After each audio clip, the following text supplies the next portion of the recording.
Well, yeah, that's right, Gordy. Alumni, plenty of Irish fans, and students all gathered this weekend for another type of game. It began like most Notre Dame football games. It's a traditional football game in the sense that the object is to score more points than the opponent. The two team captains facing each other as the ref tosses the coin in the air for the traditional coin toss.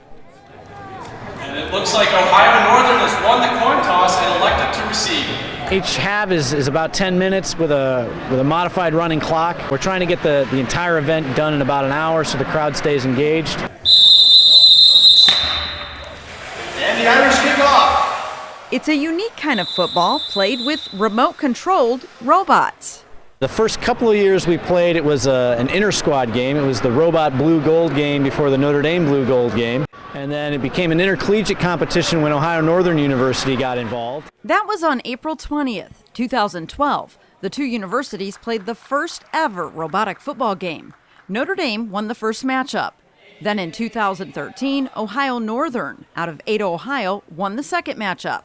Now this year, the two teams met again. It really teaches engineering at the single problem level as well as the more project management level, which these kids are going to see when they go out into the workforce. Jim Schmiedler is an associate professor with Notre Dame's Aerospace and Mechanical Engineering Department. The students build these robots. They're remote controlled, but semi-autonomous. The passing game is particularly robot controlled. The students simply press a button. They play with a souvenir-sized football, and they play some modified rules to encourage passing. You get more points for completing a pass than you do for scoring a touchdown. So this was the brainchild of three alumni from Notre Dame, one of whom had a son who was a student here, and they were going through some of his old notes and found a sketch of a robot football player. That student was Brian Hederman, who was studying engineering. He died in 1995. His father, named Bill, is one of the sponsors.